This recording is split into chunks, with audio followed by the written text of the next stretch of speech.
Afternoon, everybody, and I have live with me today a friend of mine, Jason, who has been at our festivals before, and I'm delighted and excited that he's coming back because when I had put a recording up about your story, Jason, before, everybody wanted to hear more and wanted to know more about you. So I'm so happy that you're coming back because you're going to be in Aberfeldy and andNairn, or is it? It's Aberfeldy Yeah, and andNairn. Yes, amazing. and So anyway, Sean, to you. how are you? Thank you for coming on.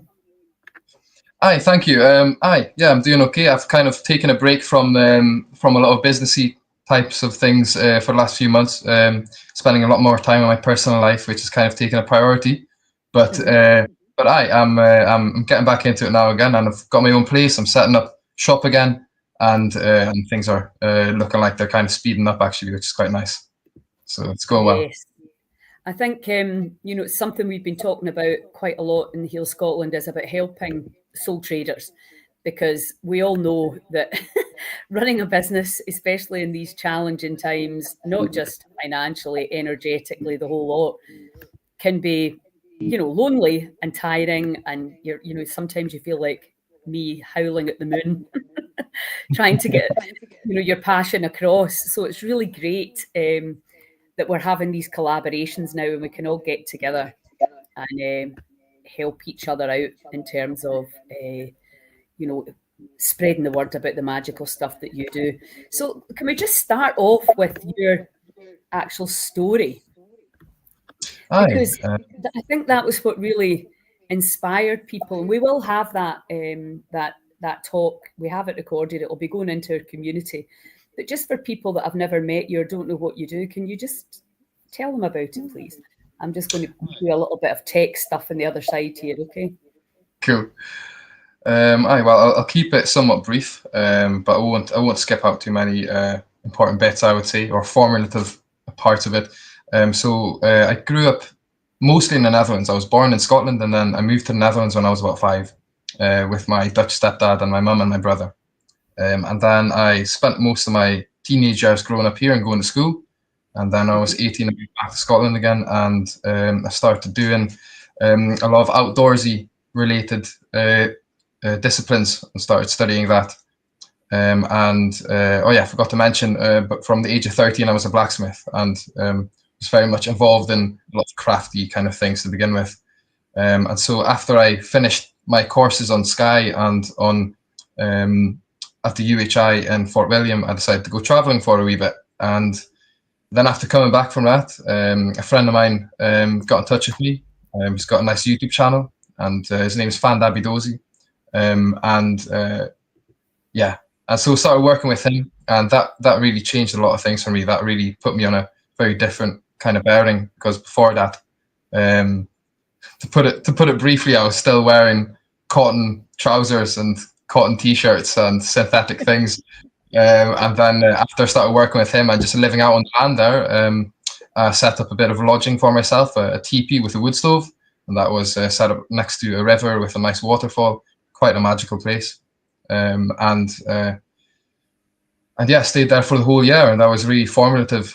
But to be honest, if it wasn't for me taking mushrooms when I was 17, I wouldn't have been here, and probably wouldn't have kicked it this far, because I wouldn't have had the courage to actually do these things. So plant medicines and fungi have actually helped me out an awful lot, more than a dozen therapists have from the age of 8 to 17.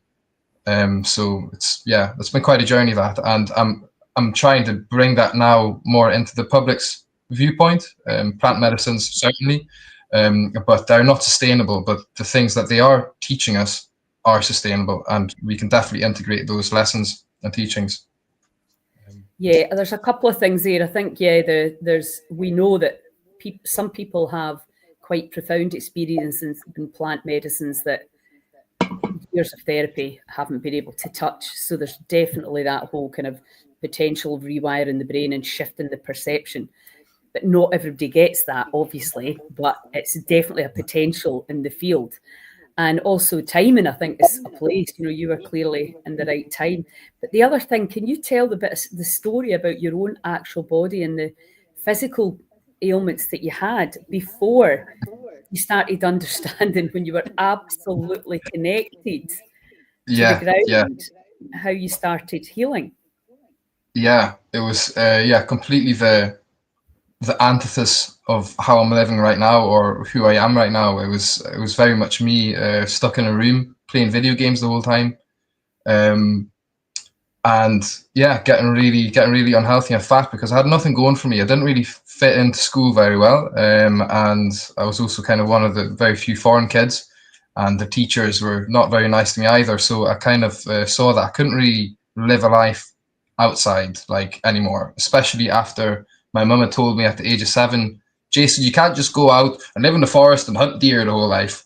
And that really crushed my spirit. I didn't realize it at the time, but it was only about 3 years ago really that really sank in with me, and I had a really really deep Reiki session with a friend of mine, Nigel, and and what came up was pretty much that by her saying that, she was saying like, Jason, you can't escape this whole spiel. You have to just conform. You have to just fit in the box and go with it. And that to me just was so soul crushing that I just decided, well, I'm not going to be part of that. I'll just play video games then, and I'll live a life somewhere else, in a virtual way. But that eventually started to get to me as well. And I remember when I was 15, I was 120 kilos, or probably about 250 pounds, and same height as I am right now, just under 6 foot, and yeah, and that was really going. It was going nowhere, and I knew I was slowly killing myself with it. But my mum kept feeding me all these bad things, and everyone just kept going along with it as if it was all just fine and okay, and this is just what kids do, and there was which I found very neglectful, and I have confronted my mother on that before, but it's difficult to give a proper answer on that. And so then I remember one time my brother, he walked into my room and he had just come back from the gym. He was also very fat for a long time, but he'd started to change things on his own. And he came home one day and he was shouting and having an argument and a discussion with my mother in the living room, and I could hear it out of the corner of my ear as I was playing games, and then I heard this loud stomping coming towards me, and then he just burst open the door and he stood in front of my television with no shirt on, and he was still sweating from biking home, and he's just stuck his finger in my face. He just stuck his finger in my face and he said, Jason, what are you doing here? Is this really how you want to live life? This is going to kill you. You have nothing going for you. Is this really what you want? And he was asking me all these really difficult things, which at the time, all I could just think was just fuck off, but sorry, excuse me for your language there, but that's the only thing I can really think. And then as soon as he left the room, I continued gaming, but I couldn't keep my mind on the game anymore, because what he had said was right, and someone had to tell me that. And I think if someone would say that to anyone else nowadays in Western society, it would be called fat shaming, But for me, it was from a place of love, and no one else in my life was doing that. And it was only him who did that, and him who had helped facilitate that change, that shift. So I commend him for it, definitely. And yeah, and then so he was eating a lot of good food at a time as well. He started to really change his diet, and he was doing a lot of bodybuilding, but he kind of switched from one diet to the other, and I kind of went along with that, because whatever was in the fridge, well, that's just what there is to eat, I suppose. So he went from a very carnivorous diet to a very vegetarian and then a very vegan diet, and none of those things were actually working that well for him, and both of those ends of the spectrum started to give him issues, as he was eating too many animal products, well, bad quality animal products at that as well. It started to give his heart problems, and he went to the doctor for that, and they told him, well, maybe you should eat more vegetables, and so he started to eat more vegetables to the point where he was fully vegan, and then he got a vitamin B12 deficiency, and he came out of bed one day and he tried to stand up and his legs just collapsed, and that was quite a fright for all of us. And so I was kind of following him along this journey while he's doing that, and I'm kind of just tagging along with all of this.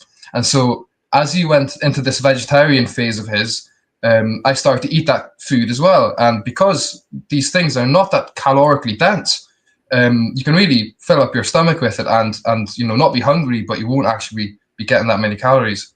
And besides that, my stomach, all the enzymes and everything inside of it was not used to digesting non-dense plant carbohydrates. It was only used to digesting processed stuff that was easy to, very highly inflammatory inside the system, and oxidizes really quickly. And so, also easily absorbable.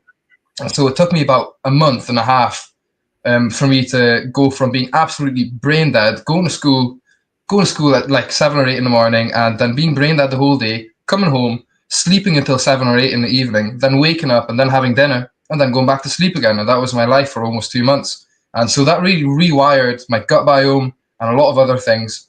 And eventually I started to get my energy back again. And within that first month, I lost about 25 kilos, or about 50 pounds. And my doctor before that also told me, Jason, if you do this, it will stunt your growth. So just beware of that. So yeah, it did. So I'm still the same height as I was when I was 15, but I'm thankful for it. Otherwise, I wouldn't fit in many sleeper bags, or wouldn't fit in many beds, And yeah, so yeah, yeah. I'll pause it there for you if you want to say anything. Yes. So, I mean, obviously you've gone. Really, the other thing, at the Tarbert Festival was how you were talking about your clothes and the connection and how we moved away from natural fibers and your socks and your shoes, because obviously that's exciting for what we can bring to people. And you're very well, maybe you would say extreme in terms of how you've done it, but you're back to how we used to do it. I don't know, when would you say it all started going wrong in terms of the clothes and the shoes?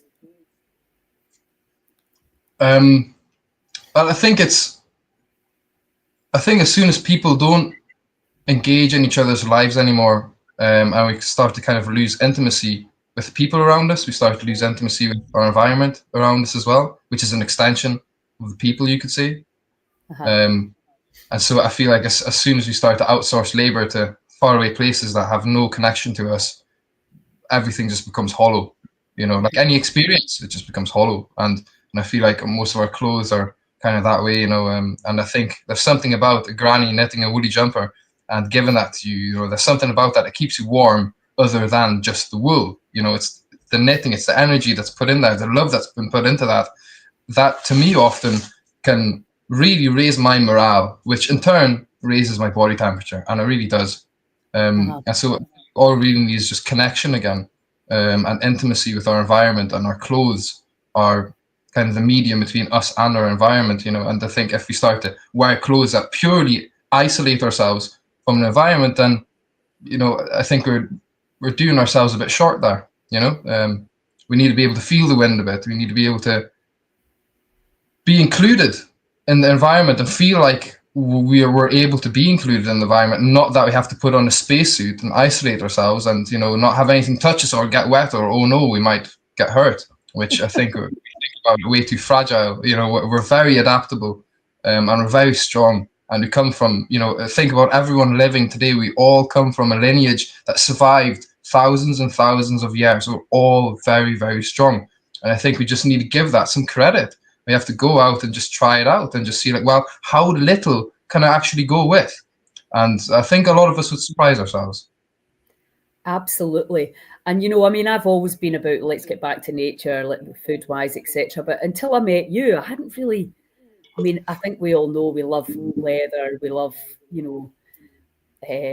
natural wool, but we've just got lazy, haven't we? And we like things that you can wash in the washing machine and that you don't need ironing and etc. And same with the shoes. And you're just that sort of interaction with the environment, because what I always teach is about how our energy field interacts with the energy field. And then you're like, well, of course. And I always talk about how contact lenses and sunglasses, etc., and hats and sunscreen are putting that block around us. I hadn't really thought about the clothes and the shoes and the plastic soles in the shoes. It's literally like we're going, right, let's not charge these batteries at all. So because we didn't know. Yeah. So can you, and your story about, because you were diagnosed with arthritis, were you not?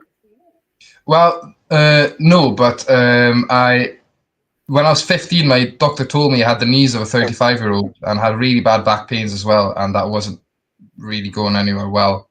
And I was also pre-diabetic, and a few other things. So can you talk a little bit about how your socks and your own shoes really played a part into the return of your full vitality and health? Yeah.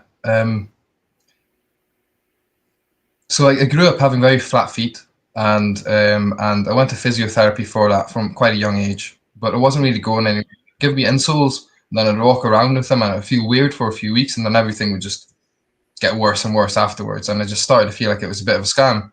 But I went along with it anyway because I had no other choice. And then as soon as I started to study in Scotland, and started walking the hills here for like long hours, say I'd do a hill day with college and it would be like 9 or 11 hours long. I'd come back, and for the next 4 or 5 days, I really couldn't walk properly anymore. And it was like debilitating, to the point where during Christmas one year, I called up my lecturer from the last year, who's a friend of mine, and told her about this and how I was really worried about this, and to the point where I was in tears on the phone saying, I don't think I can do this course anymore because my body just won't hack it. And had a moment of inspiration after that, where I thought, I tried out barefoot walking shoes in the past when I was younger, like when I was 16 or so. But I'd only bought the barefoot shoes, but I just kept walking like normal. And this wasn't making things better, it was only making things worse. So I started to think to myself as well, maybe on a bit more of a metaphysical level, is the fact that I'm not able to feel like I can stand on my own feet, does that have to do something with something internally that I feel like internally I can't stand on my own feet? And for sure, that correlation was certainly a connection.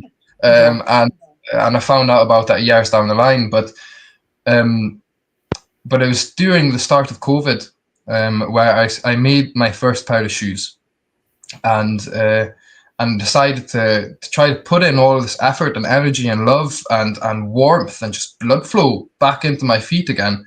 And that's what's really done it. It wasn't the shoes. The shoes have facilitated this process, but really it's only us who can actually push those buttons and get the blood flow in there, because that's really what it's about. It's about exploring your own body and putting in that love and energy and effort into just like your hands, just wiggle around your toes and try to stretch them in all sorts of ways. Just get the blood flow in there. It needs love, it needs attention, and it is a foundation. And I started to notice, as soon as I started to work with a lot of deeper parts within me and heal a lot of pains, that my feet, my legs, my posture, my physical posture would adjust to that, as I think most of us listening here will understand. When we have a bad mental posture, our physical posture will reflect that.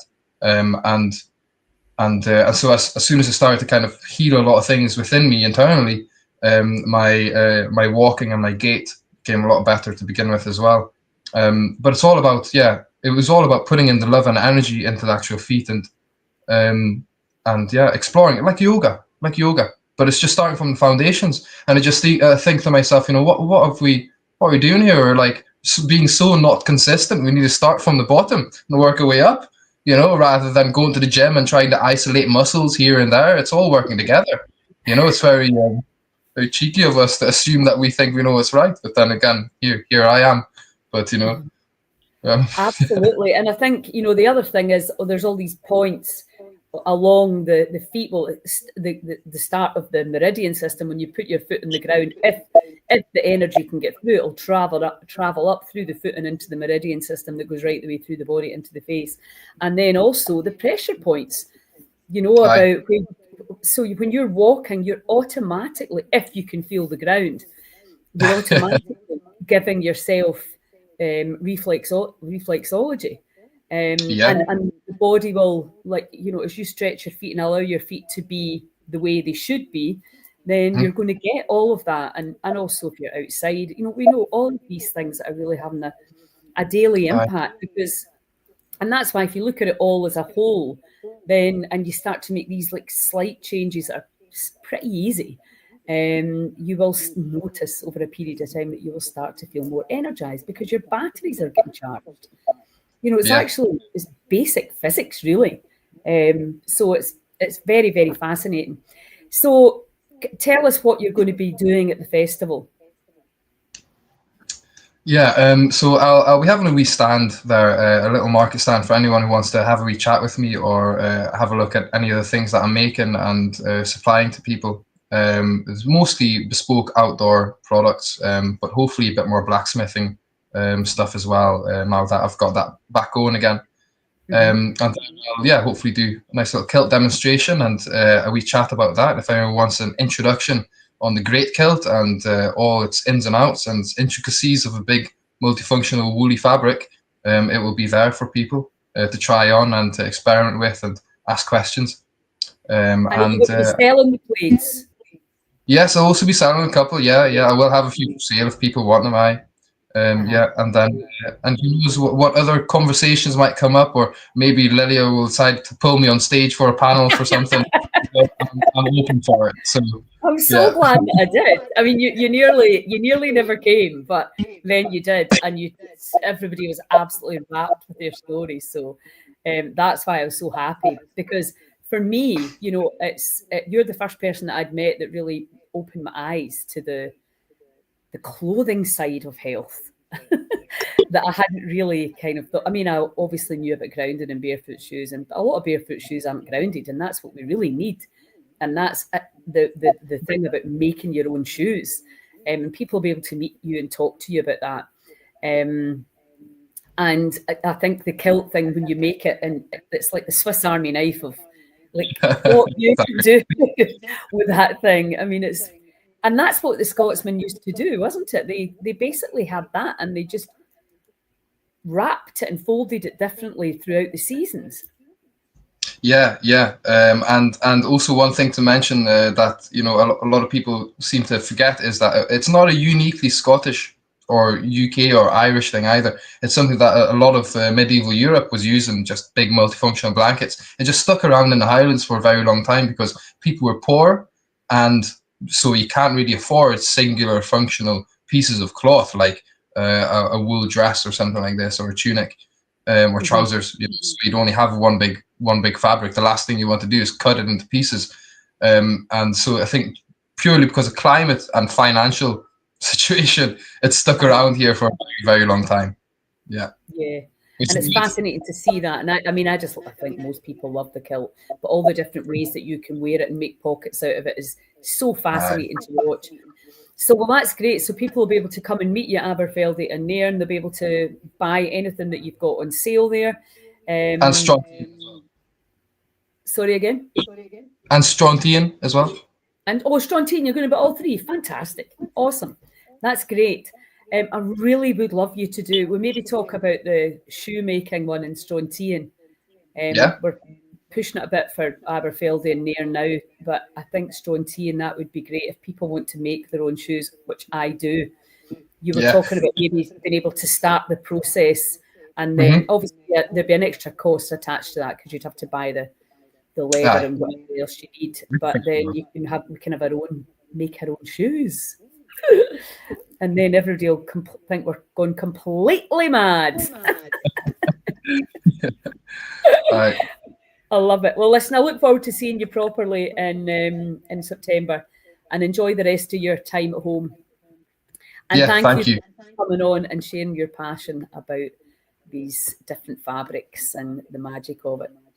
Okay, and if anyone's got any questions, anybody want to make their shoes, come to Strontian and just ping a message if you're watching this in replay, and we'll get back to you.